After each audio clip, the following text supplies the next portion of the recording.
The scene opens on an ordinary-looking apartment building under a dusky sky. Inside, a framed photo shows a group of friends in full tactical gear, smiling together. Beside it, an airsoft gun, a protective mask, and other gear are laid out, hinting at a serious hobby. A man stands at the doorway of his apartment, his back to us. With a determined, "All right, let's go then," he steps out, ready for action. We are introduced to Koga Daisuke, a 40-year-old salaryman. He describes himself as just your average office worker whose true passion lies in survival games. Suddenly, the scene shifts. Koga finds himself in a strange, unfamiliar forest filled with bizarre plants and small, shadowy creatures. He's bewildered, unable to read a warning sign for magi beasts, and mutters to himself about somehow wandering into another world through his closet. As he takes in his new surroundings, Koga's attention is drawn to the airgun holstered at his side. He seems to be pondering its significance in this new, strange place. His thoughts are violently interrupted. A horde of menacing goblins bursts from the trees, letting out a screech as they charge directly at a stunned Koga. The goblins, described as low-intelligence creatures that move in packs, swarm Koga. He desperately dodges their crude weapons, exclaiming how close they are and questioning what these creatures could be. Just as Koga is about to be overwhelmed, a flash of steel cuts through the chaos. A young, blonde-haired girl in knight's armor appears, brandishing a sword and telling Koga to get behind her. The mysterious girl positions herself between Koga and the goblins, shielding him from the attack. Koga, still flustered, is shocked to see a sword-wielding girl coming to his rescue. With fierce determination in her eyes, the young knight declares that she will be the goblins' opponent, stopping them from targeting Koga. She charges forward, her sword ready. She moves with incredible speed and precision, effortlessly slashing through one of the goblins and sending it flying. The battle continues. She sends several goblins crashing into a tree and then, with a powerful slice, deals with another one up close. With powerful shouts, she fells another goblin. Koga watches from the background, completely in awe of her skill and exclaiming how cool she is. After the battle, Koga nervously thanks his savior. The girl turns to him with a gentle smile, asking if he's all right, and introduces herself as Lena, a traveling knight. Relieved, Koga introduces himself as Koga Daisuke. Lena repeats his name, commenting on how strange it sounds in this world. Later, as they rest by a fire, Lena explains that goblins become violent and attack people when they form packs. Her job is to exterminate them in the surrounding areas. Koga, ever the businessman, internally remarks on the importance of efficient communication. Lena modestly brushes off Koga's praise. Her attention then turns to his peculiar clothes and the holstered gun, which she curiously calls a strangely shaped talisman. Koga explains it's a personal self-defense weapon and fires a blank to demonstrate, startling Lena. Concerned, she tells him it's dangerous to walk alone in the forest and offers to escort him to the village. Koga initially tries to refuse her help, insisting he's fine. But Lena gently takes his hand, reassuring him that it's a knight's duty to protect the weak and there's nothing embarrassing about it. Koga relents and gratefully accepts her care. They set off together, hoping to reach the village before dusk. Soon, they spot their destination on a hill in the distance. As they get closer, a strange feeling washes over them. The forest has gone silent. Lena senses that the animals were avoiding something, possibly nearby goblins or something else. Suddenly, the ground erupts in front of them. A massive, monstrous stone statue with demonic features, a gargoyle, bursts from the earth. Both Koga and Lena are frozen in terror. Koga yells that it's huge, definitely not a goblin. The text explains that a gargoyle is a magi beast created from a statue by sorcery to attack people. Realizing the village is just ahead, Lena steels herself, declaring that she cannot let the gargoyle go on a rampage so close to it. A terrified Koga, however, pleads with her that they should both run away. Lena firmly tells Koga to go on to the village without her. She'll hold off the gargoyle here. With renewed resolve, she once again calls upon her sword for strength, readying herself for the coming clash. Lena unleashes a powerful turning slash against the gargoyle, but her sword crashes against its stone-like skin, failing to even pierce it. She grits her teeth in frustration, realizing just how tough the monster is. The gargoyle retaliates with immense force. Its massive stone hand smashes down on Lena, who is powerless to block the devastating blow. Despite the impact, Lena continues to fight desperately, landing multiple strikes against the gargoyle's body and legs, trying to find a weak spot. With grim determination, Lena understands that a gargoyle's sole purpose is to attack humans. She knows she cannot let it reach the nearby village, but her resolve is met with a powerful blow from the monster. Watching Lena get thrown aside, Koga realizes she can't hold out any longer. A sudden clarity washes over him. He understands now that he was granted his mysterious ability for moments exactly like this. Lena struggles to her feet, panting from exhaustion and injury. She refuses to be defeated, but her body is clearly reaching its limit. Seeing Lena is down, the gargoyle ignores her and begins to charge forward, its path leading directly towards the village. Just in time, Koga steps forward, raises his pistol, and fires a single precise shot. The bullet hits the gargoyle's head, stopping it in its tracks. Lena looks on in utter amazement as Koga reflects that among all the surprises of this world, this power is the greatest. A close-up shows the handgun, smoke curling from the barrel, and a spent casing being ejected. This is no longer a simple airsoft toy. As Lena calls his name in shock, Koga calmly explains his newfound power, the ability to turn his airsoft gun into a real, working firearm in this world. The gargoyle, enraged, turns its attention from Lena to Koga, letting out a furious roar. Lena watches in fear as Koga now stands as the monster's primary target. With the calm demeanor of an expert, Koga identifies his weapon. He states that it's a Glock 17, a full-automatic handgun manufactured in Austria. Koga continues his technical breakdown, explaining that the Glock 17 fires 9mm parabellum rounds and its body is made of lightweight polymer plastics, as he fires another shot at the beast. He adds that its easy handling, compared to other handguns, allows him to fluidly react and counter the enemy's movements, demonstrating this by expertly dodging and aiming. Putting his knowledge into practice, Koga unleashes a rapid barrage of bullets, peppering the gargoyle's body and instantly counteracting its attempt to charge forward. Koga continues his assault with deadly accuracy, landing shots across the gargoyle's upper body and face, never giving the monster a moment to recover. The gargoyle begins to falter and crumble under the relentless gunfire.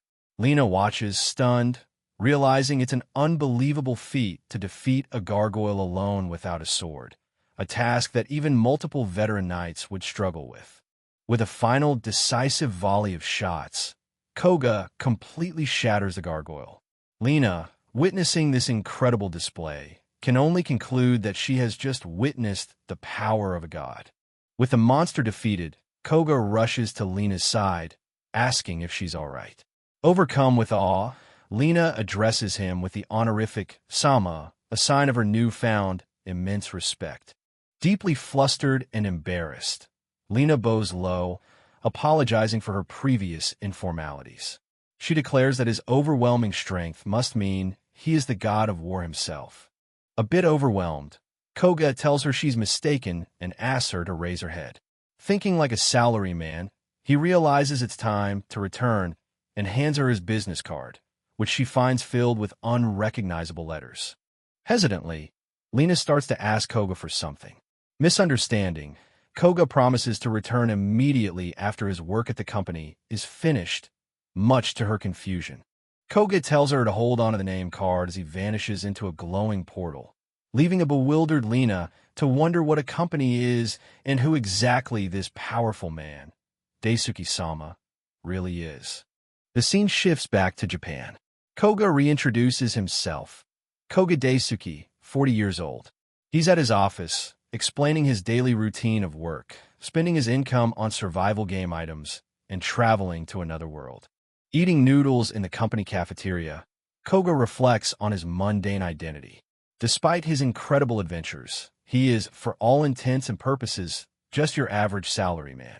The story flashes back to 2 days ago, plunging us into the middle of an intense survival game where Koga and his teammates are engaged in a firefight. With only 30 seconds left in the match, the action is frantic.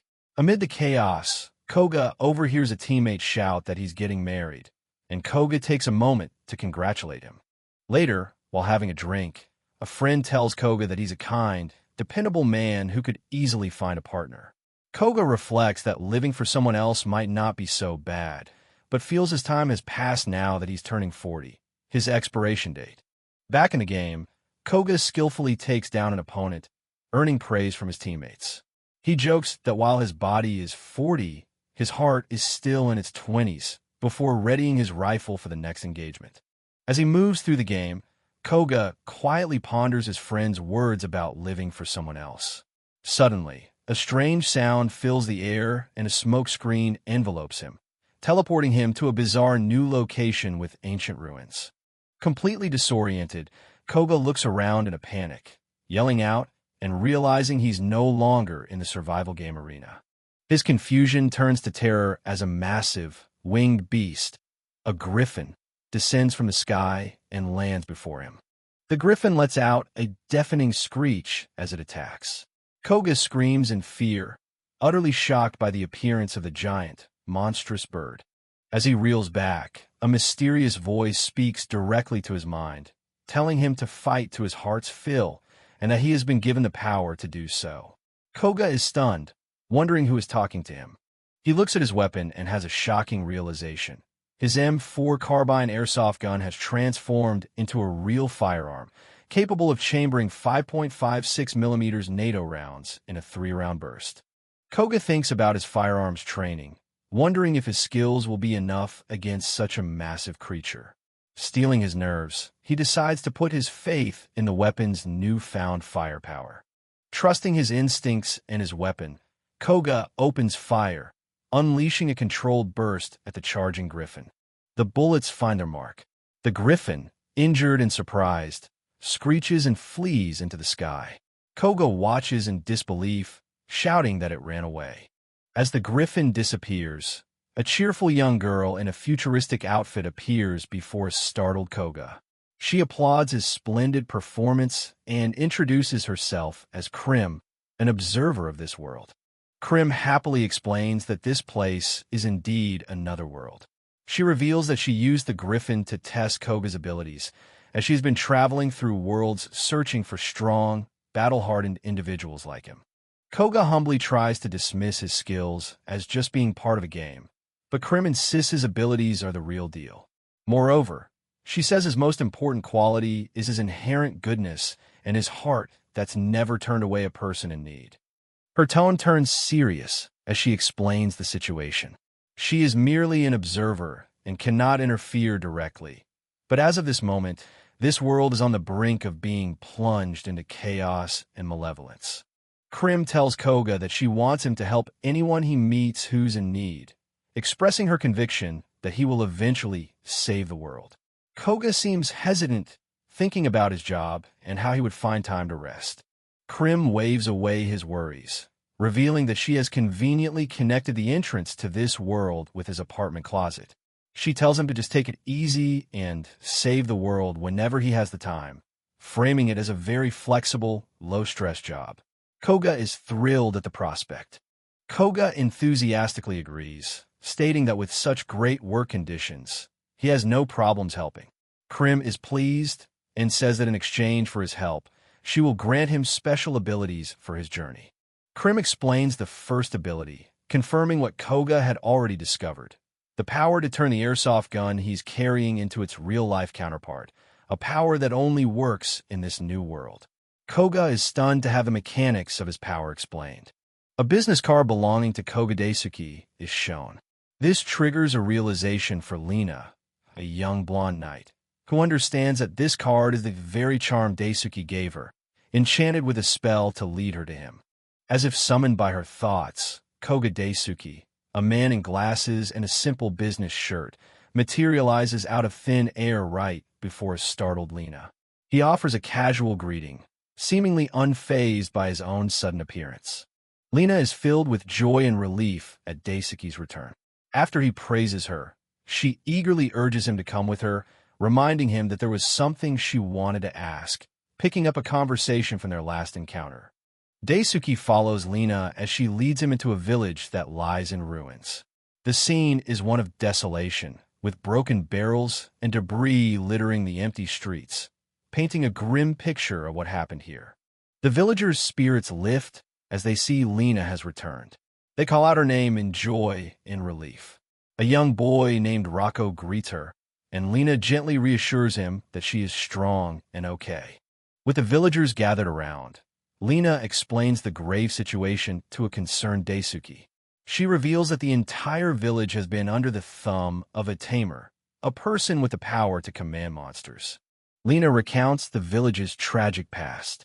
She explains that half a year ago, a man named Murdoch set his sights on their harvest, attacking them with hordes of powerful monsters.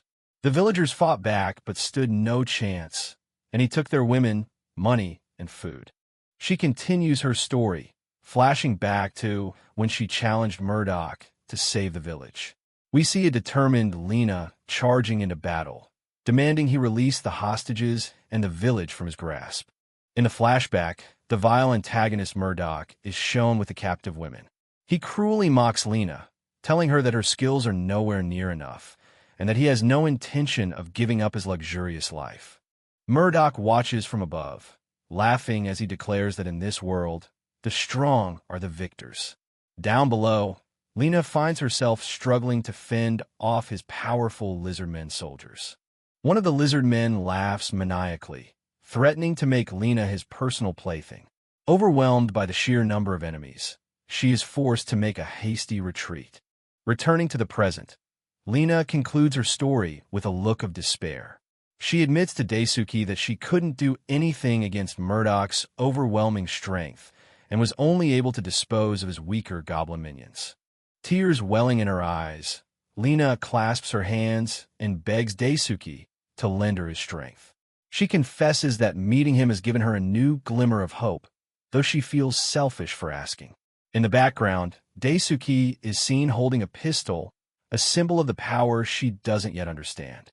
With a kind and reassuring smile, Daisuke closes his eyes and calmly accepts her plea. He tells her, "Of course, I'll help you to the best of my ability." Lena's face lights up with sheer relief and happiness at his words. Daisuke explains that he is touched by her unwavering desire to save her village, and that he finds the villain's actions unforgivable. Lena expresses her deep gratitude to Daisuke. She then turns to the young boy, Rocco, and comforts him, making a solemn promise that she will bring his mother back home safely. Lena points them toward their objective, Murdoch's mansion, built deep in the forest. Her expression hardens with determination as she vows that this time, she will surely succeed. In preparation for the raid, Daisuke begins to arm himself. He calmly and efficiently loads a magazine into his semi-automatic pistol, an action that speaks of experience. With the gun now ready in his hand, Daisuke gives the order to move out. Lena stands beside him, her gaze fixed forward, ready to begin the assault. The scene cuts to Murdoch's large and foreboding mansion. A loud, evil laugh echoes from inside, a clear sign of the villainy taking place within its walls. Inside, Murdoch is shown living a life of depraved luxury.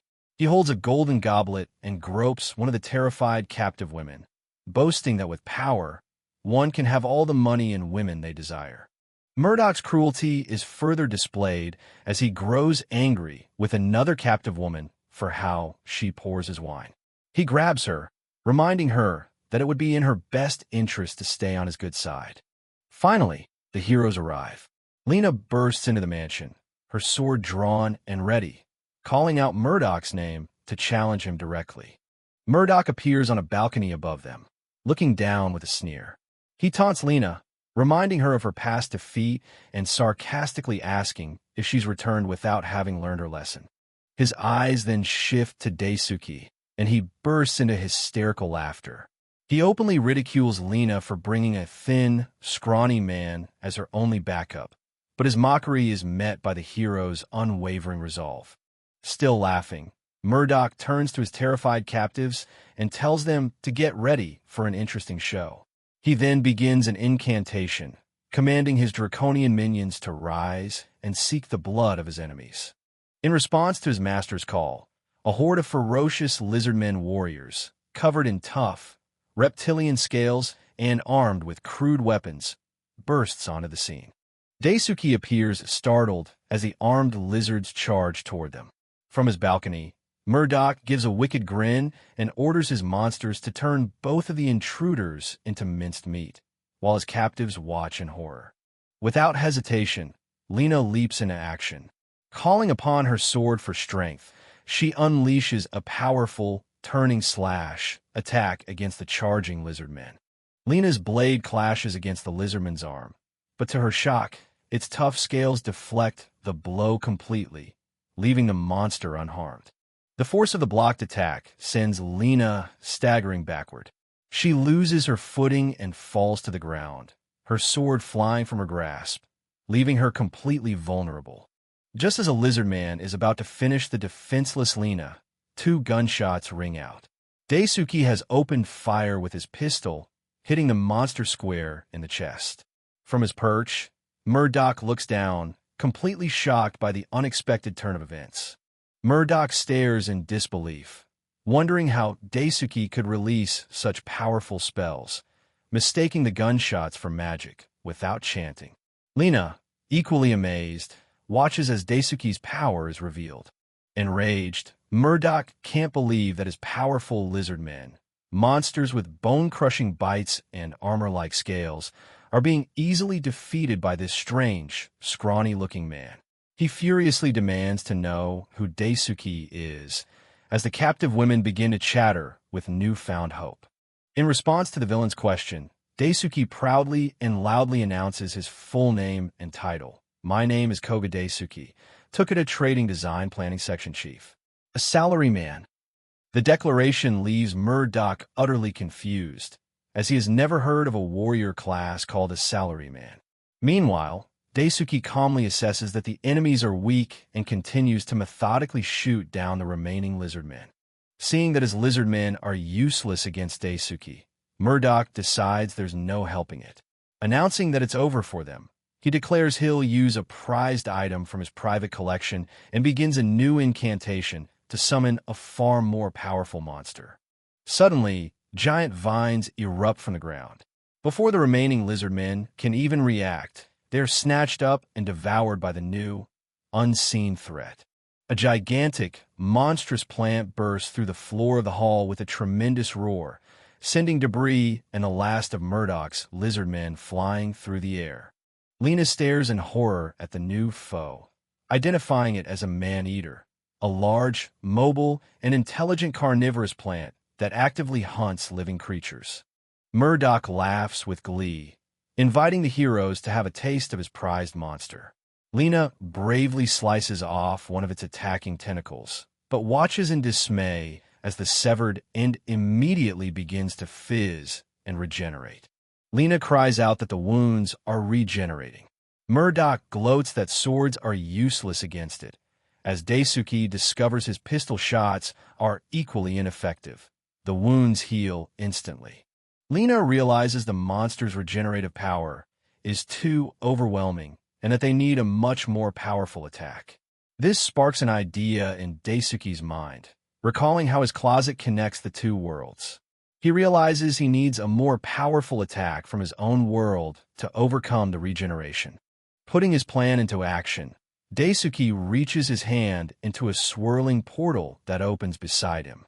The portal reveals his gun wall back home, and he firmly grabs a much larger and more powerful weapon. Daisuke pulls a formidable Franchi Spaz 12 tactical shotgun from the portal, swapping his small pistol for a weapon capable of delivering overwhelming firepower. As the man-eater roars, Murdoch boasts that it's unstoppable and will devour every living being in its path. One of the plant's tentacles lashes out and strikes Lena, sending her flying.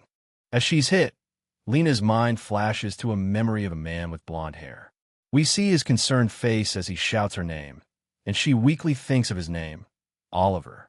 Seeing Lena get thrown back by the monster's attack, Daisuke cries out her name in concern amidst the chaos of the battle. The man-eater whips another thick tentacle through the air, this time aiming straight for Daisuke. Seeing the imminent danger, Lena cries out his name, desperately warning him to watch out. Reacting instantly, Daisuke spins and fires the shotgun. The powerful blast completely obliterates the incoming tentacle, leaving nothing to regenerate. Murdoch can only stare in absolute shock, his jaw hanging open in disbelief at the display of overwhelming power. Murdoch is stunned, questioning how Daisuke bypassed the man-eater's regeneration. Daisuke calmly identifies his weapon, a Franchi Spaz 12 shotgun, manufactured by the Luigi Franchi Company in Italy. Daisuke cocks the shotgun and continues his explanation. He calls it a special-purpose automatic shotgun used by military forces capable of unloading a high number of 12-gauge shells. Though it has low penetration, at close range, it can obliterate average targets. He cocks the powerful weapon again, calling it a miniature cannon made exclusively for close-quarters combat, perfectly suited for the current situation. Daisuke quickly forms a plan, asking Lena if the monster has any weak points. Lena confirms that it does, explaining that plant monsters possess a core organ with regenerative stem cells, and that destroying it is the key to defeating it. Putting the plan into motion, Lena unleashes a flurry of slashes at the man-eater's body, successfully cutting it open and exposing its core. She cries out to Daisuke, letting him know she's found the weak point. With the pulsating core now exposed, Daisuke aims a shotgun directly at the monster's weak point, preparing to end the fight. With a calm and determined look in his eyes, Daisuke takes a final look down his sights and declares, "It's over." Daisuke fires a powerful blast that completely obliterates the monster's core. Murdoch screams in anguish as he watches his prized monster sizzle and die, yelling impossible. With his monster defeated, a terrified Murdoch finds himself cornered by Lena. He frantically begs her to wait, promising to give her everything, money, and half of all he's taken from the village. Ignoring his pleas, Lena shows the villain no mercy. With a powerful swing, she strikes him with the pommel of her sword, knocking him unconscious and sending him flying. The scene changes to the liberated village, where the townspeople are celebrating the return of the captive women. A child is joyfully reunited with his mother, as another villager promises to turn the now-bound Murdoch over to the officials. The young boy, Rocco, tearfully thanks Lena for her help. The villagers ask her to stay, but she sadly apologizes, explaining that she can't stay long because she is on a journey to find someone. Later, as Daisuke and Lena walk through the forest, he asks her about the person she is searching for. She reveals that she is looking for the man who raised her and trained her in swordsmanship, the White Knight, Oliver. Lena explains that one day, Oliver simply left his sword behind and disappeared. She feels she has yet to become a proper knight, like he always wanted her to be. Daisuke listens quietly to her story. With a confident smile, Daisuke makes an offer. He tells a surprised Lena that he has a habit of not being able to leave people in need, and asks if he might be able to help her search for this person. Lena is flustered and overjoyed by his offer, stammering that she would be happy to have his help. Daisuke smiles and tells her he will come back again after his work is done. As Daisuke vanishes in a pillar of light, returning to his own world, Lena looks on with a warm, heartfelt smile and thanks him. Watching from her own dimension, the mysterious observer, Krim, grins in satisfaction, certain that choosing Daisuke was the right choice. The scene then transitions back to the modern world, where Daisuke walks to work. Back at his office, Daisuke's co-workers comment on his recent good mood, speculating that he might have finally met someone. The panel shows a flashback to the fateful encounter between the Salaryman from another world and the traveling female knight.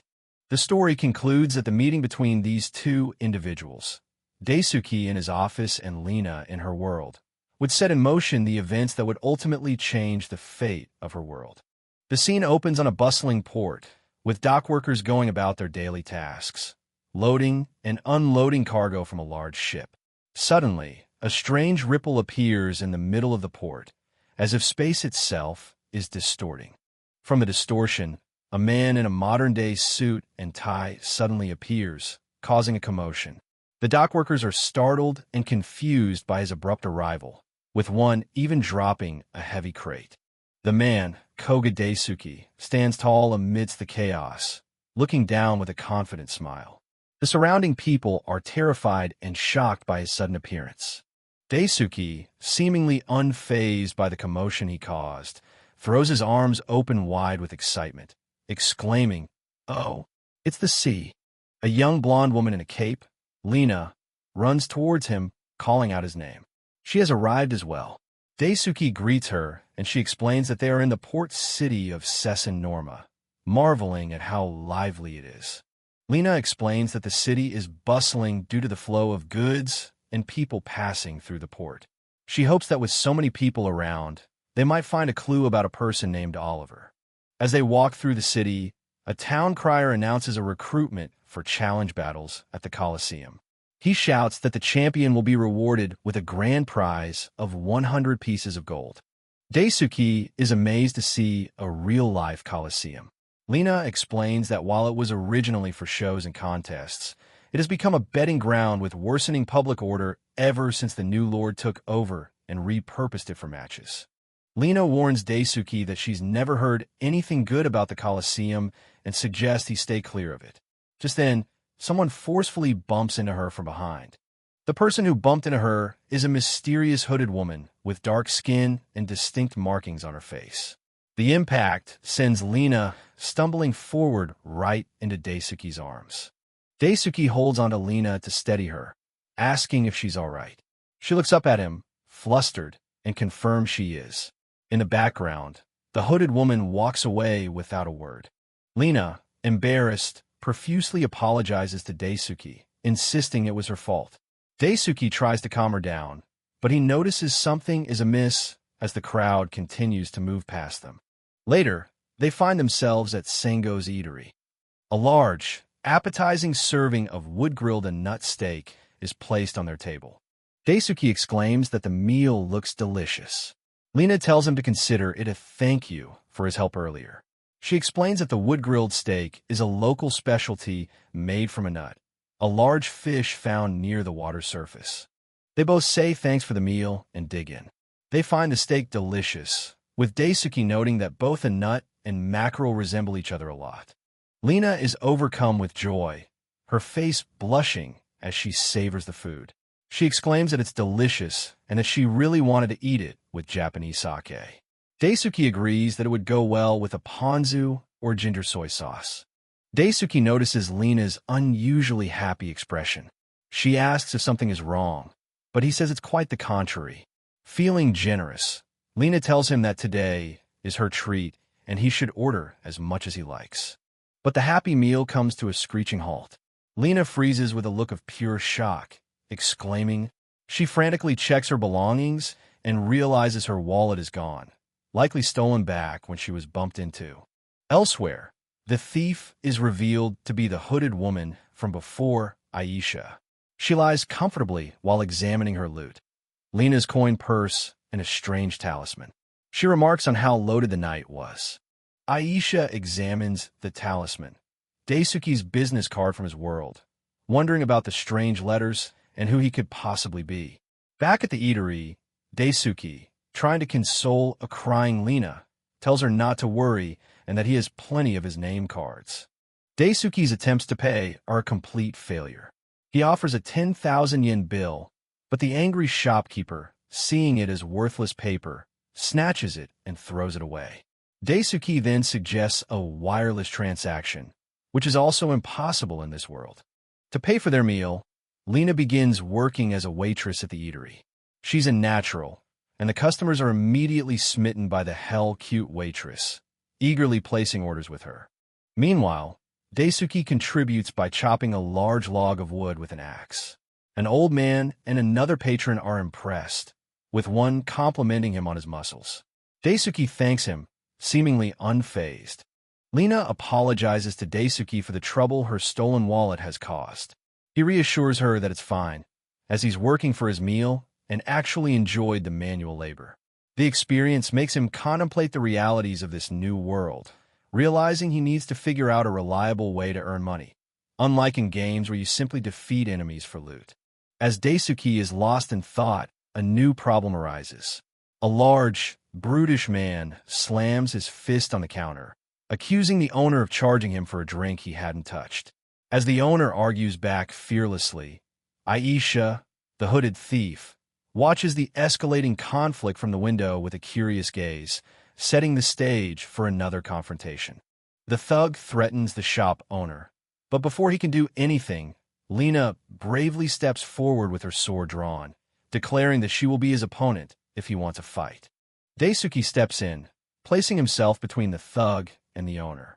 From the window, the hooded thief, Aisha, watches with interest, recognizing Daisuke. Daisuke calmly asks the man to be quiet as he is bothering the other customers.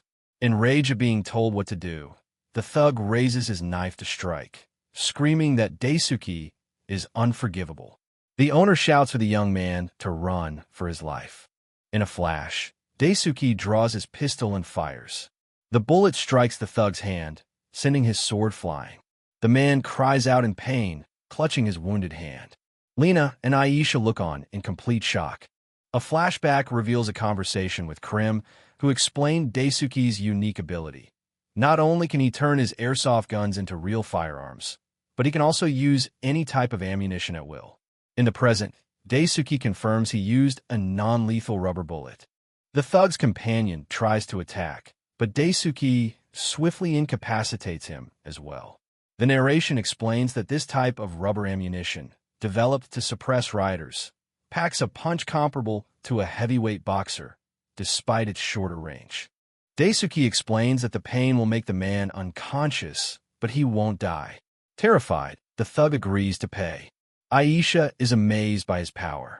The owner, overjoyed, thanks Daisuke profusely for saving her, patting him hard on the back. The grateful owner notes that they likely don't have money for lodging and offers them a room on the second floor. She says they can stay as long as they need, as she's short-staffed anyway. Lena and Daisuke are overjoyed and thank her. Later, Lena relaxes in a large wooden bath, relieved and exclaiming how they are saved. Elsewhere, Daisuke notes that it's getting late and that he has to return to his own world. As he's walking outside, Daisuke is suddenly confronted by the thief from before, who has now removed her hood, revealing herself to be a dark elf. She asks him if he is a magic user. The elf, Aisha, playfully dangles Lena's stolen purse. Daisuke recognizes her and demands it back. Aisha smirks and challenges him, asking why he doesn't just attack her like he did the scumbag in the eatery. Daisuke states that he won't attack someone unarmed like her. Aisha calls him naive, but adds that she doesn't hate it. She then quickly closes the distance between them, startling him. Getting uncomfortably close, Aisha looks him in the eyes and asks him an unexpected question. "Won't you come with me to the Colosseum?" With the Colosseum in the background, she enthusiastically proposes that they fight against all the warriors there together, aiming for the winning prize. She wraps her arms around Daisuke, getting even closer. Hearing Lena call out to him, she introduces herself. "My name is Ashley." Ashley continues her sales pitch, asking Daisuke if he'll participate with her, claiming it's not a bad deal. Daisuke looks uncomfortable and unsure of what to do. Just then, Lena, fresh from her bath and wearing pajamas, opens the door to find Ashley intimately holding onto Daisuke. She looks on in utter shock. Lena, towel still in hand, points a finger and identifies Ashley as the thief who stole her purse. Daisuke tries to explain, but Lena is focused on the culprit. Lena rushes forward, demanding her purse back. Ashley calmly tosses it to her, saying that amount of money is just spare change now that she has a way to get even more. Lena questions Ashley's plan to enter the Colosseum with Daisuke. Ashley explains that it's a battle royale where the last one standing wins 100 gold coins, confident that Daisuke's spell will guarantee their victory. However, Ashley reveals a major problem. The winner must then face the Colosseum's boss, a man of immense strength named Dorgan, who has never lost a single battle. Alarmed, Lena pleads with Daisuke not to be swayed by the elf's words, insisting that the Colosseum is too dangerous. Ashley counters, tempting them with the 100 gold coin prize if they can get past Dorgan. Lena reveals more grim details. The town's lord, Hildert, sometimes forces locals to participate in the battles. To get out of it, they have to pay 50 gold coins, a sum that isn't easy to come by. Ashley dismisses the concern, arguing that since Daisuke and Lena are outsiders, that rule won't apply to them. She repeats her invitation, "So, will you come with me?" causing Lena to object once more. Ashley looks at Daisuke with a serious expression, stating, "Forgive me, but I cannot exactly trust you, because it seems that you are hiding something important from us." Drawing on his years of experience as a salaryman, Daisuke calmly states that he can discern when someone is hiding the truth just by looking into their eyes. He gives Ashley a firm no. Disappointed, Ashley turns away, remarking that it's a shame as she thought she had sensed something special about him. Ashley leaps away into the treetops, lamenting that she was just about to hit on something big. Lena shouts after her, demanding she return the purse, but the elf is already gone.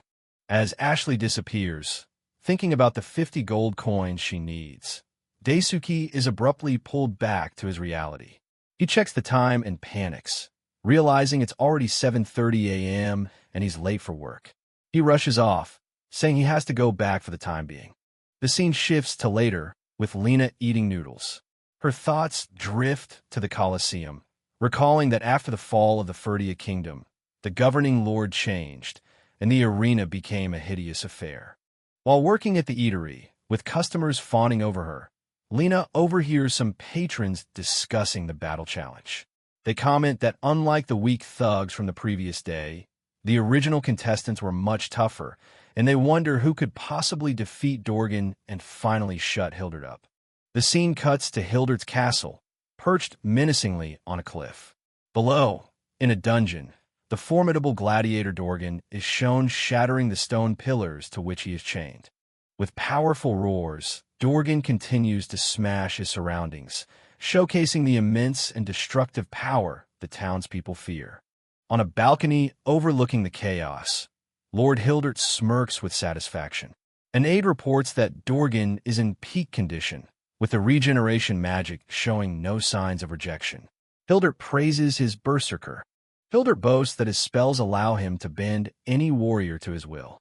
His followers praise him, agreeing that people have always longed for brutal fights, which is why they flock to the Colosseum. With a mad grin, Hildert declares that humans feel the greatest pleasure when they fight, making his Colosseum the perfect venue to make profits. He then orders the raffle for the next match to begin, tossing flyers down to the town square. Daisuke, having just returned to the fantasy world, is alerted by a commotion. He sees Hildert's soldiers dragging citizens away. A woman desperately pleads with a guard, screaming at them for dragging her 70-year-old husband to the Colosseum. In the middle of the restaurant, a soldier confronts Koga Daisuke, explaining that the owner's participation in the Colosseum is a mandatory, random selection by Lord Hildert. The owner defiantly shouts at the soldier, while Lena looks on in shock, calling out to Daisuke. The soldier gives the restaurant owner an ultimatum: refuse and pay a hefty sum of 50 gold coins, or sell the restaurant. The owner's wife looks on in horror, exclaiming what a piece of work the soldiers are. The owner is distressed, knowing his restaurant only earns a single gold coin a month. Defeated, he agrees to go. The soldiers immediately grab him to take him away, much to the protest of the other staff. Just as the soldiers are about to drag the owner away, Lena steps forward with a determined look, holding a large sword. Lena declares that she will go to the Colosseum in the old man's place. The owner is shocked, telling her she can't, while the soldier smirks, questioning her decision. To prove her point, Lena swiftly draws her sword, the blade stopping just shy of the soldier's neck. She confidently states that, as a knight, she is sure of her abilities. The startled soldier nervously agrees that her substitution is fine. The shop owner pleads with Lena, calling her Ashley and telling her to rethink her decision. Just then, a mysterious dark-skinned woman with elf ears appears, introducing herself as Aisha. She offers to lend Lena a hand, on the condition that they split the winnings. Daisuke announces that he will go as well. He explains with a smile that he's just being true to himself. The shop owner can only look on in disbelief as her employees decide to leave and join this dangerous fight. With newfound resolve, Lena declares that they will defeat the champion Dorgan and give Lord Hildert a piece of their mind. The scene shifts to a massive, bustling coliseum, packed with spectators and surrounded by market stalls. This is the arena where the battle will take place. Inside, an announcer rallies the crowd, declaring the start of the battle challenge. He calls for all confident warriors to enter.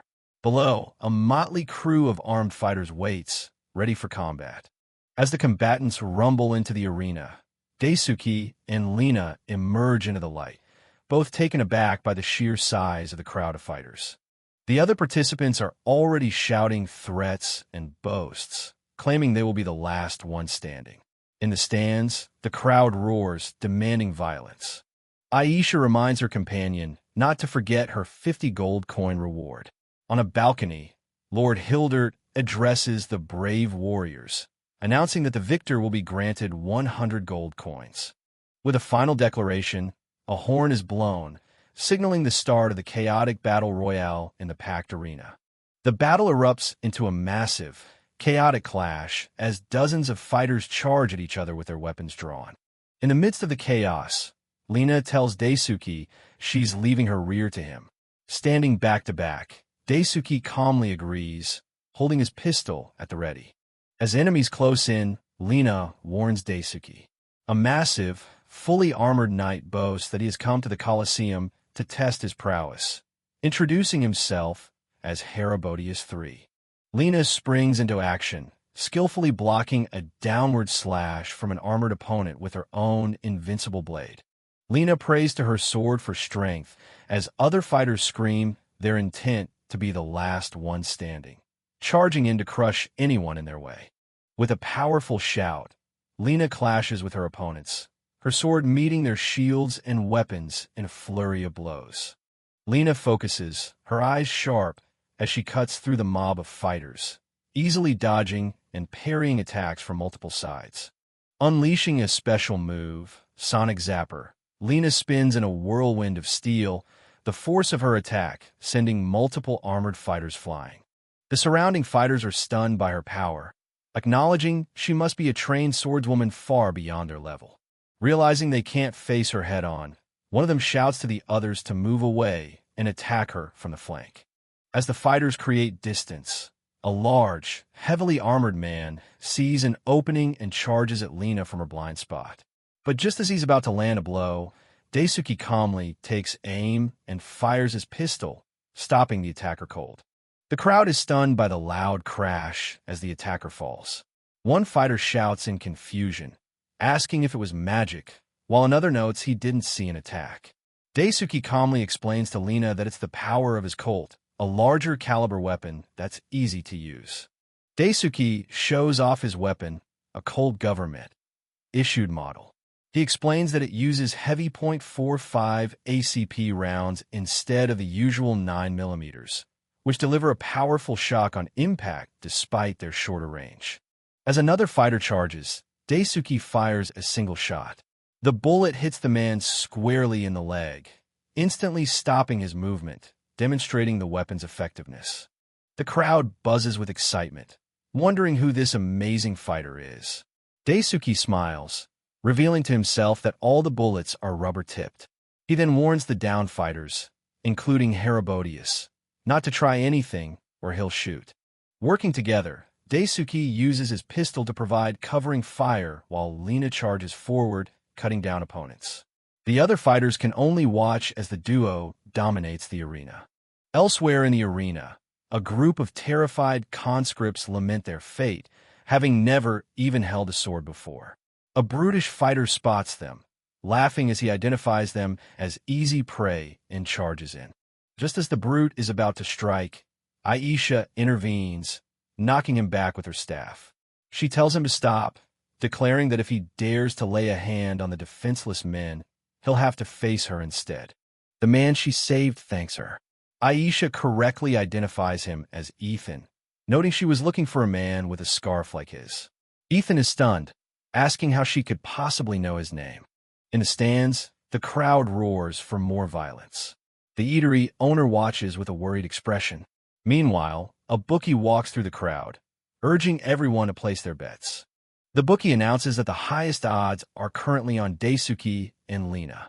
Other fighters observe the pair, noting that while the girl is skilled, the weird-looking guy by her side is the most dangerous one and will finish them before they get close.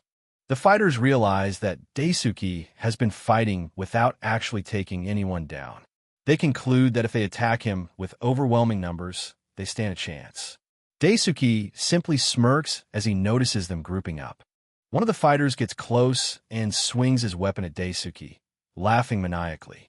He boasts that even if Daisuke downs one of them, the others will quickly cut him down. Daisuke, however, effortlessly parries the attack with the butt of his gun. Lena shouts at the group, calling them cowards. Daisuke acknowledges that they've seen through his non-lethal strategy. However, he implies he has a counterplan for this exact situation, holding his gun at the ready. Aisha rallies the frightened men she rescued. She explains that they don't have to die. They can end their battle by simply lying down and yielding. She urges them to run from the main fight. The men continue to panic, believing they can't escape and will just be sent back for another battle if they lose. Aisha tells them to stop complaining and focus on survival first, shouting at them to run for their lives. Aisha turns and sees Daisuke surrounded, but instead of being worried, she's surprised. He has pulled out a new weapon, a strange-looking hammer, which is actually a submachine gun. Daisuke identifies his new weapon, an American-made Ingram M10 submachine gun. He cocks it, ready for action, and explains that it's a gun capable of firing pistol munitions consecutively. He notes that while an assault rifle might be more powerful, the M10 is easier to swing around, making it highly effective for a close-quarters combat situation like the one he's in. With his enemies closing in, Daisuke unleashes a spray of bullets from his submachine gun, effortlessly mowing down the group of attackers. With a calm expression, Daisuke explains the function of his new toy. It's a machine pistol capable of hitting multiple targets at once. Watching from the side, Aisha is stunned by his incredible power. Looking at Daisuke standing alone in a field of downed opponents, she begins to believe that it might actually be possible for him to win the entire match. From his balcony, Lord Hildert laughs, intrigued. He declares that they have a formidable contender this time. He gives a new order: let Dorgan out. His subordinate questions the decision, thinking it's too early. Hildert smirks, stating that it would be a killjoy to have Dorgan fight only 1 or 2 men. He orders his men to begin preparations immediately as a massive gate at the end of the arena begins to open. The ground trembles as a massive iron portcullis rises, revealing a dark chamber. In the darkness, huge iron shackles restraining a powerful figure begin to snap and break apart, heralding the arrival of a new, terrifying challenger. Before the fighters can react, a hulking behemoth bursts from the newly opened gate. With immense force, it sends the nearest combatants flying through the air like ragdolls, instantly clearing a path with its sheer, overwhelming power. The hulking figure lets out a deafening roar as it carves a path through the arena, swatting away the remaining combatants with ease. The remaining fighters scream in terror, shouting for everyone to run as the monstrous warrior charges through their ranks. The colossal warrior, Dorgan, comes to a halt, his immense, muscular frame towering over Koga Daisuke, who stands alone before him. From the sidelines, both Lena and Aisha shout Dorgan's name in alarm. Daisuke, staring up at the giant, can only stammer in shock at his sheer size. The announcer declares that this is the moment everyone has been waiting for, the entrance of the strongest warrior, Dorgan. As the crowd roars with excitement, Dorgan lets out a monstrous cry. With shocking ease, Dorgan grabs two screaming fighters, one in each hand, lifting them effortlessly into the air as they beg for someone to save them. Daisuke quickly fires a shot at the giant's torso, but watches in disbelief as the bullet harmlessly bounces off Dorgan's skin. His weapon isn't working. Before he can react, Dorgan backhands Daisuke with incredible force, sending him flying across the arena floor. Lina rushes to Daisuke's side as he struggles to his feet. He insists he's all right, but admits the creature is far more dangerous than he imagined. From his balcony, Lord Hilder mockingly tells the warriors to fight if they want freedom, while the other fighters despair, realizing they stand no chance against the monster. Aisha watches with a grim expression. Daisuke rises, his face set with determination, while Lina looks on with worry. The remaining fighters can only stare, realizing they are now trapped with an unbeatable foe. Dorgan crouches down, surveying the terrified warriors left in the arena. He issues a final, taunting challenge. Now, would you all be able to defeat the strongest of all warriors? The battle in the Colosseum begins as the giant gladiator, Dorgan, lets out a terrifying roar, intimidating the other warriors who surround him. As the crowd panics at the sight of the monster, the young knight Lina draws her sword, her face filled with determination, ready to face the creature known as Dorgan. Confident in their numbers, the other gladiators charge at Dorgan. But their confidence is misplaced as he effortlessly sweeps them all away with a single, powerful strike. While one gladiator panics about how to fight the beast, the dark-skinned elf, Aisha, calmly tells him to wait. She is then seen running, but her expression is far from scared. Lina catches up to Aisha, questioning if she intends to fight the monster alone. With a sly smile, Aisha replies she was just hoping someone would join her, much to Lina's unamused reaction. With a fierce battle cry, Lina leaps into action, launching herself towards the colossal Dorgan for a swift attack. Lina's sword strikes Dorgan, but the impact feels unnatural, leaving her stunned. As Dorgan's massive hand comes swinging, Aisha screams a desperate warning for her to get out of the way. Just in the nick of time, gunshots echo through the arena. Koga Daisuke, a man looking out of place in his modern shirt and tie, appears, firing a pistol to stop Dorgan's attack. Daisuke quickly checks on a surprised Aisha. He notes that switching to live rounds seems to have been effective, as smoke billows from the holes in Dorgan's arm. From his viewing box, the nobleman Lord Hildert smiles, pleased that his regeneration magic has succeeded on Dorgan. He confesses that his true passion lies in the spectacle of letting Dorgan loose in the arena. A new challenger, named Herobodius III, makes a dramatic entrance, crashing into the arena. He boldly challenges Dorgan to a duel, vowing to bring the giant to his knees. The duel is over before it begins. Dorgan effortlessly smacks Herobodius III aside. The crowd's cheers turn to shock as they notice Daisuke, the guy with the weird clothes, still standing. Daisuke stands his ground, unloading his pistol into the giant. But the bullets seem to do little more than anger the beast, who continues to roar. As Daisuke fires round after round, the other gladiators, who were once Dorgan's opponents, now cheer for the weird-looking guy, relieved that someone else is taking the beating. Even after taking multiple shotgun blasts at close range, Dorgan remains standing. Daisuke stares in disbelief, unable to comprehend the monster's resilience. The crowd and other fighters are terrified by Dorgan's immense durability. But from his box, Lord Hildert laughs manically, thrilled that the fight has become so entertaining. Lord Hildert formally commands Dorgan to fight the weird-looking man, identifying him as Alzat Dorms. Daisuke is stunned as the giant monster now has him as its sole target. Aisha shouts a warning that he is now the primary target. Understanding the immediate danger, Daisuke says he has an idea and runs to create some distance. Daisuke puts his plan into action, sliding across the ground to evade and get a better angle, firing his shotgun at Dorgan's advancing arm. He reloads and takes careful aim, preparing for another close-range shot, targeting the monster's head. With a powerful bang, the shot connects, sending the massive Dorgan crashing to the ground. The crowd erupts in cheers, believing Daisuke has done the impossible. Aisha and Lena join Daisuke. While Aisha congratulates him, he explains his plan. The shotgun wasn't meant to destroy Dorgan, but to cause a massive concussion by targeting the head, which should render him unconscious. However, the plan fails. As the dust settles, Dorgan's shattered form begins to crumble and reform. The monster rises once more, seemingly indestructible. What? Daisuke shouts in utter shock. It's impossible. Dorgan is still moving even after a direct hit to the head.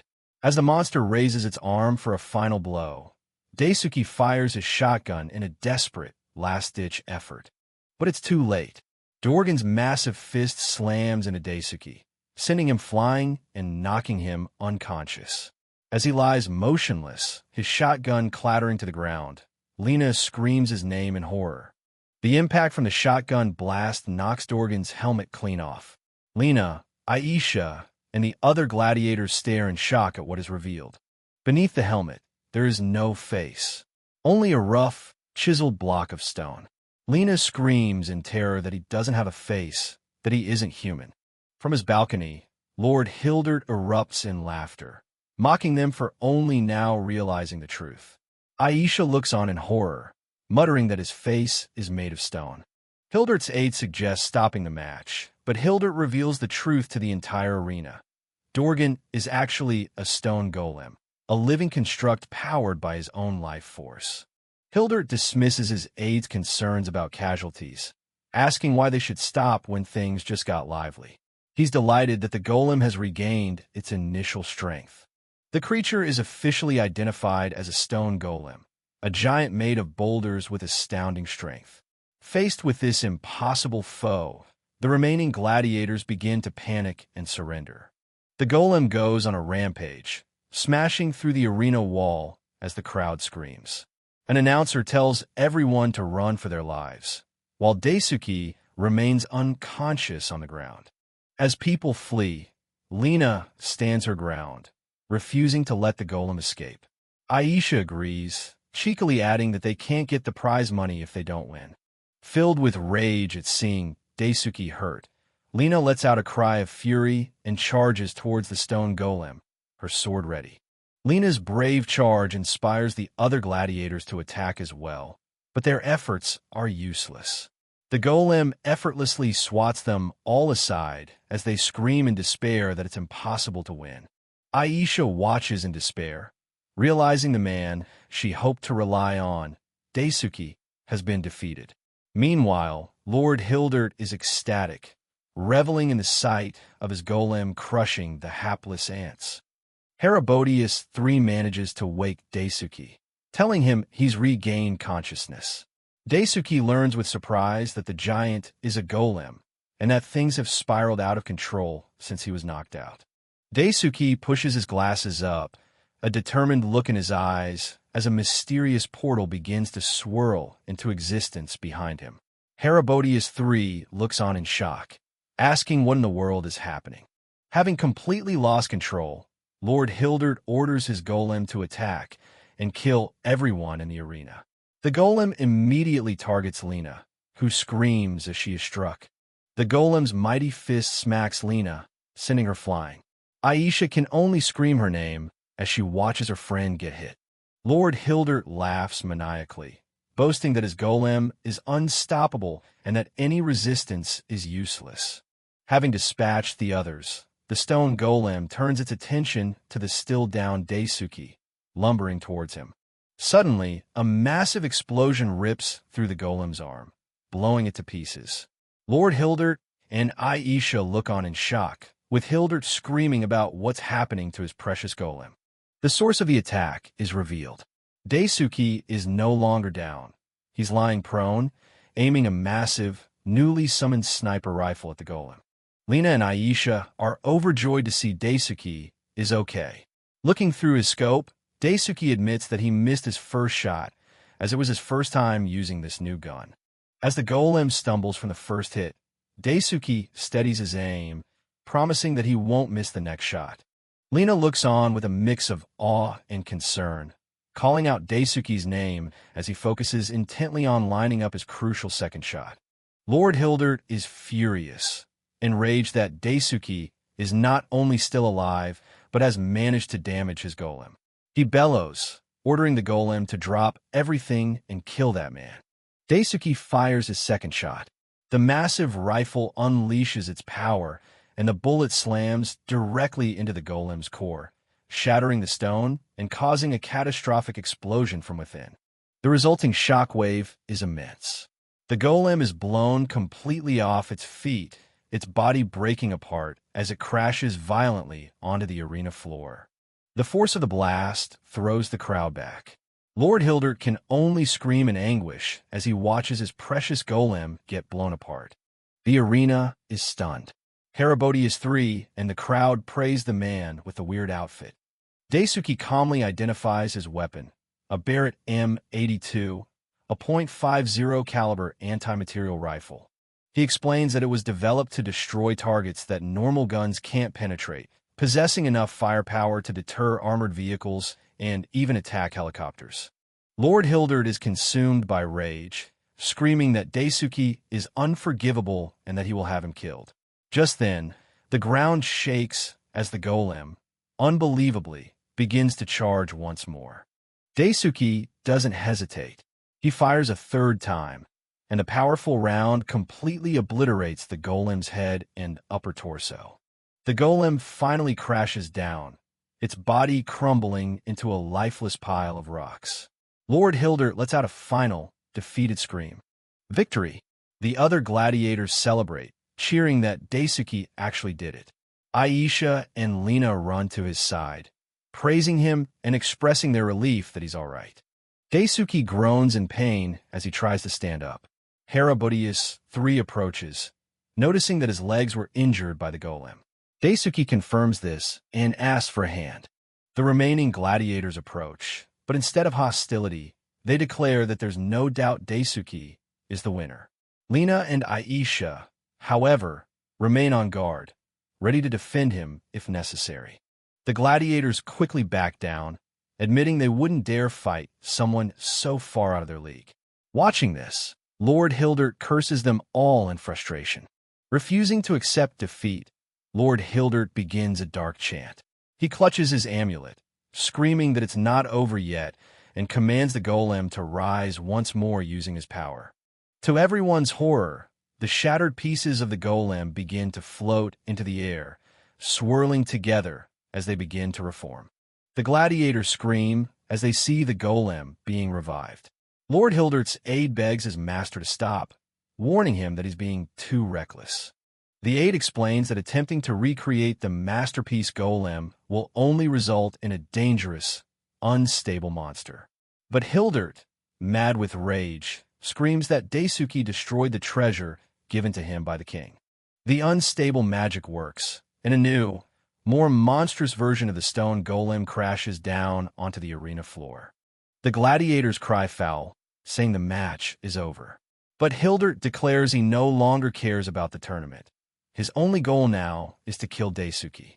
Lina tells Daisuke to leave this to them, but as Herodias III steps up to be the golem's opponent, he is instantly smacked aside. Aisha complains about being dragged into another hopeless fight. Herodias III ignores his own injuries and helps the weakened Daisuke to his feet, telling him they need to run. He knows Daisuke's attacks are the only thing that can work. As many of the captives escape through the hole in the arena wall, Aisha stays behind. She tells a young boy named Ethan to go on without her, as she has people she can't leave. Aisha gives the boy a gentle push, telling him to be safe and that his mother is waiting for him. In the background, the golem continues its indiscriminate rampage. As Lord Hildert laughs maniacally, Aisha turns to Lina with a plan. She asks Lina to draw the golem's attention, suspecting that it isn't targeting Daisuke of its own free will. Lina quickly understands. If Lord Hildert is controlling the golem, Then they can buy time for Daisuke to escape if the golem loses sight of him. She agrees to do her best. As she runs off, Lena looks back with a smile, remarking that unexpectedly, Aisha is actually a nice person. Annoyed but touched, Aisha tells her to shut up and go. Now alone and facing the golem, Aisha steals her resolve. She states that while she really doesn't want to, she has no choice but to use a hidden method. The markings on her body begin to glow as a powerful energy surrounds her. She calls upon her cursed crest, invoking their contract to grant her power. Following the plan, Lena dashes forward and unleashes a powerful ranged attack, the Sonic Zapper, aiming it not at the golem, but straight at Lord Hildert. The attack narrowly misses. Lord Hildert laughs maniacally from his balcony, mocking the imbecile knight for thinking she could ever hope to reach him from the arena floor. Hildert smugly says he'll dispose of her after he's dealt with Daisuke. But when he looks down, he finds that Daisuke has vanished. He whirls around, furiously demanding to know where that man has gone.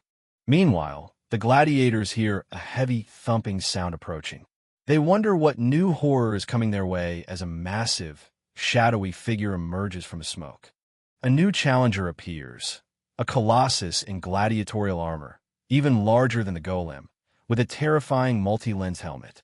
The other fighters can only stare up in absolute terror. Lord Hildert, Lena, and all the remaining gladiators can only scream in sheer, unadulterated terror at the sight of this new, impossibly powerful-looking foe. A magical aura envelopes Aisha as she reveals her power. Her friend Lena looks on in shock, shouting her name, while the nobleman Lord Hildert stares in disbelief, questioning what is happening to his prized fighter, Dorgan. A new warrior, the gladiator Herodias III, appears on the battlefield, surrounded by the rubble of destruction. An onlooker, stunned by his sudden appearance, questions his identity. With a mighty roar, Herodias III demonstrates his incredible power by shattering a massive stone wall with a single punch, sending debris flying across the arena. The crowd panics at the sight of this new combatant. While some soldiers identify him as Dorgan, Lord Hildert, the golem's true master, angrily declares that it's impossible for another one to exist, as the real Dorgan is his alone. The real Dorgan, a massive stone golem, hurls a chunk of rock at Herodias III. The projectile smashes into the gladiator, creating a powerful impact that reverberates through the Colosseum. As Herodias III lets out a deafening cry, the terrified gladiators and soldiers scramble to escape, shouting for everyone to run for their lives before they get caught in the crossfire. The two titans, the stone golem Dorgan and the gladiator Herodias III, face off in the center of the arena, while Aisha and the other warriors watch the epic confrontation unfold. Lord Hildert furiously demands to know what's going on. Undeterred, Aisha dashes towards the chaos, determined to see her plan through as the golem smashes its fist down. The scene flashes back to Aisha's past. In an elven village, people are in an uproar. A citizen runs to inform the elder that someone bearing the cursed crest has appeared. The villagers react with fear and hostility towards the cursed child, demanding she be banished. The village elder confronts the young Aisha, then known as Ashley, reminding her of the consequences of bearing such a mark. The angry villagers throw water on young Aisha, calling her an ungrateful child and ordering her to leave. Despite the abuse, she maintains a stoic and emotionless expression. Exiled, Aisha wanders the desolate lands alone, reflecting on her fate as a cursed one. This harsh experience taught her never to trust the smiles of others, as they would quickly cast her aside at the slightest inconvenience. The flashback continues. Aisha collapses with a high fever, but is found and cared for by a kind old woman. Later, fully recovered, she sits in bed while the woman who saved her brings her a meal. Aisha asks the old woman about her motives. The woman, dismissing it as an elderly whim, explains that her son was taken to the Colosseum and she needs 50 gold pieces to buy his freedom. Aisha is stunned by the exorbitant sum of 50 gold coins. The old woman breaks down in tears, confessing that her son, Ethan, is the sole reason she continues to live.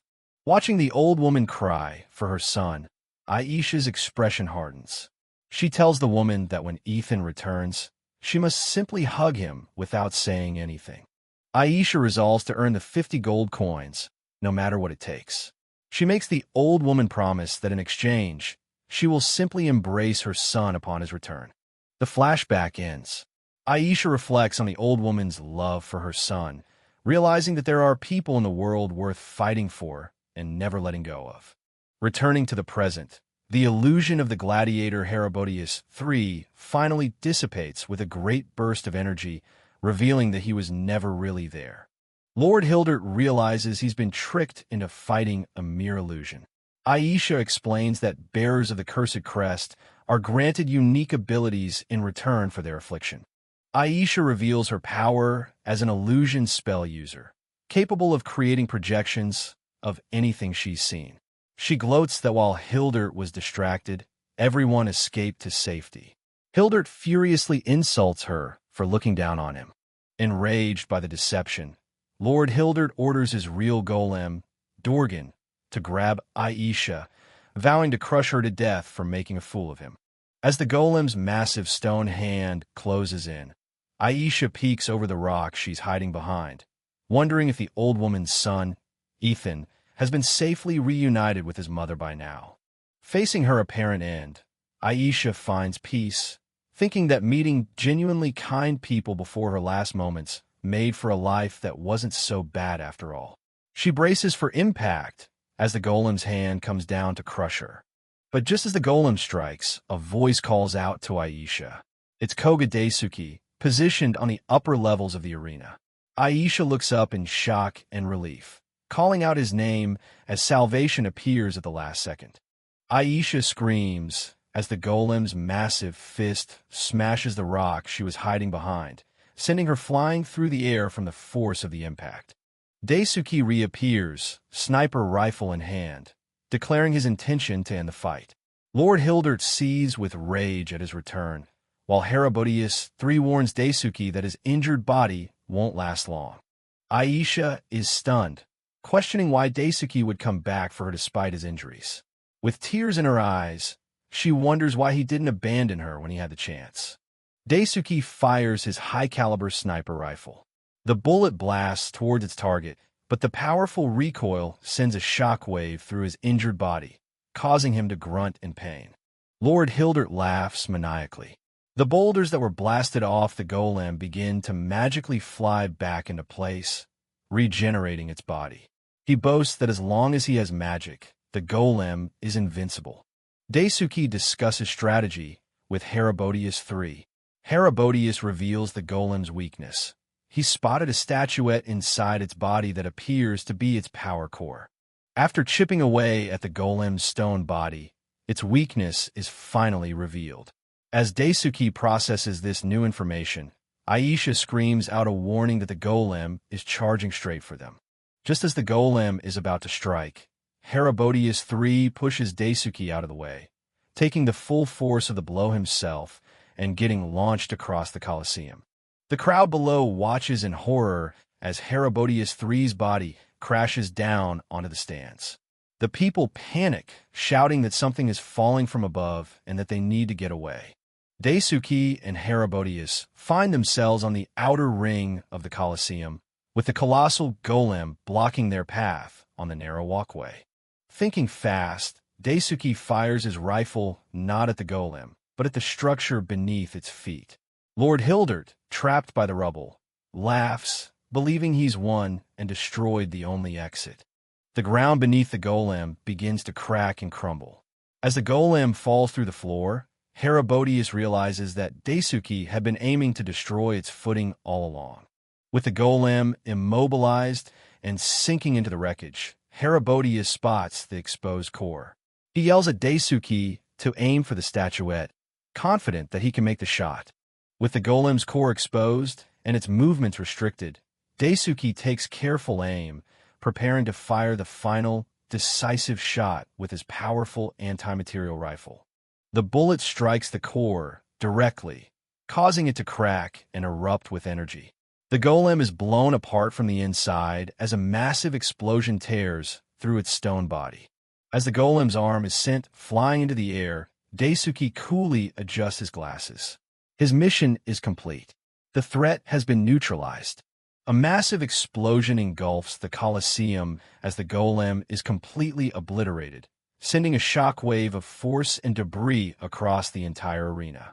The headless, shattered torso of the golem falls from the sky, plummeting towards the arena floor below as the structure continues to collapse. The remnants of the destroyed golem rain down on the spectators below, who scream in terror. The arena floor is now nothing but a pile of rubble.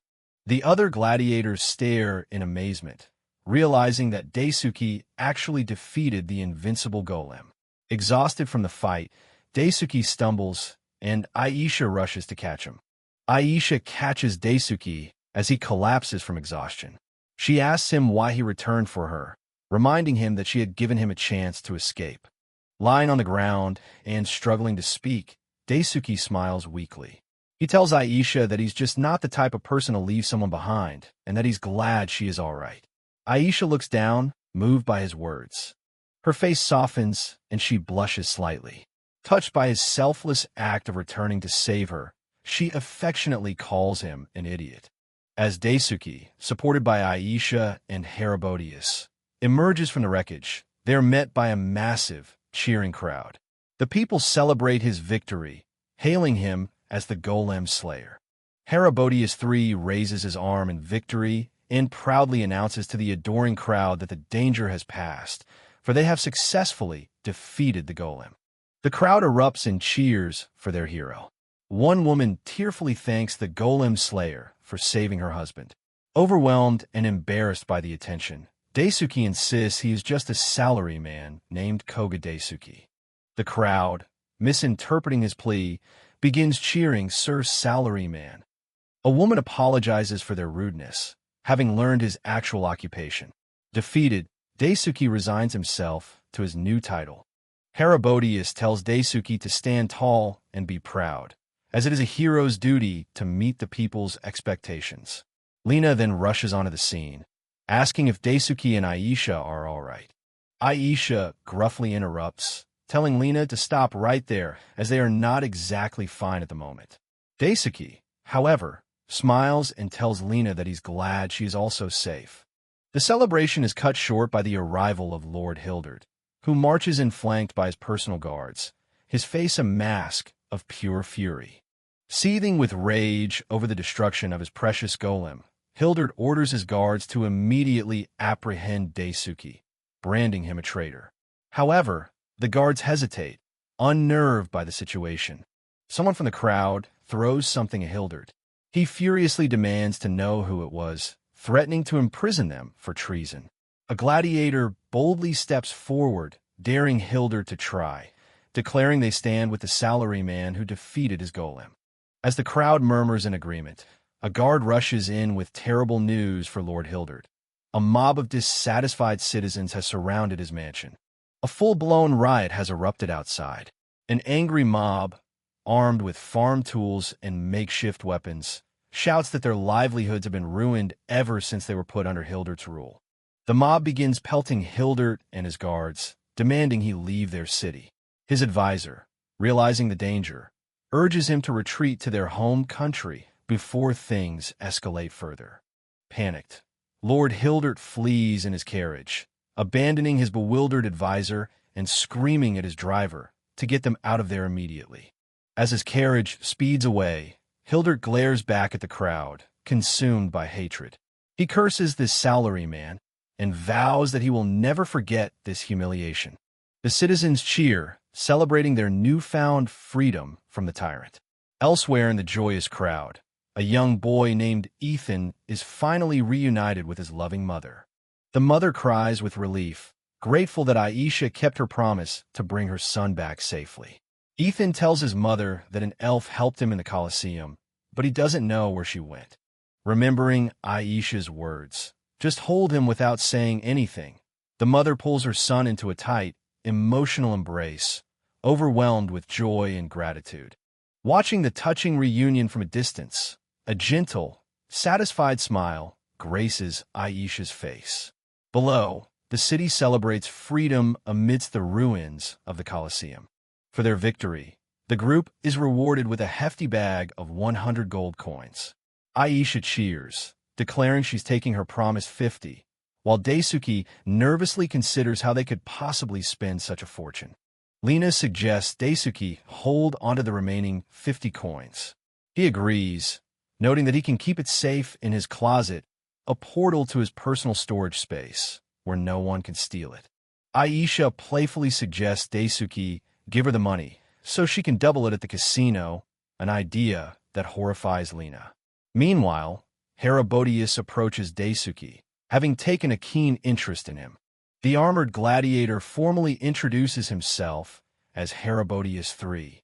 In a gesture of respect, he extends his hand, acknowledging Daisuke as a paragon he will follow from this day on.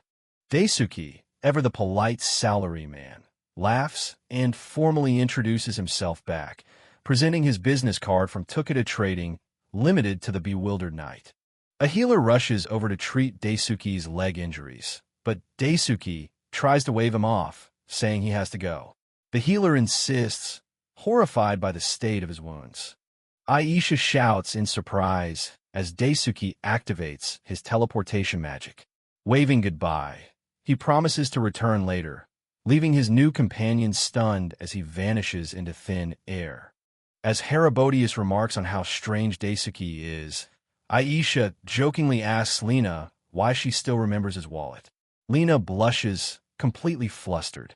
Daisuke reappears in his modern apartment, enveloped in a glowing aura. He checks his leg and confirms with relief that the teleportation has once again completely healed his wounds. Daisuke remembers the words of the gatekeeper, reminding him that every time he teleports, his wounds and fatigue will be fully healed. Back at his office, his co-workers note that he is in a good mood, as always, unaware of the life-or-death battles he just fought. Meanwhile, in another part of this world, stands the imposing and majestic castle of the powerful Gurnia Empire. A defeated and humiliated Lord Hildert has returned to the Empire. He approaches the throne, ready to apologize to His Majesty for his utter failure. Lord Hildert kneels before the empty throne, surrounded by the Empress's most formidable and intimidating royal guards. The Empress scoffs at Hildert's report that a single salaryman with unbelievable weapons destroyed the golem she bestowed upon him. She dismisses his claims, telling him to come up with a more believable lie. The Empress summons her champion. An imposing figure in black armor kneels before the throne and presents himself, the Black Knight Zal. The Empress gives her order: find the man responsible for this incident and apprehend him. The Black Knight Zal accepts his mission without hesitation, setting up a dangerous new threat for Daisuke.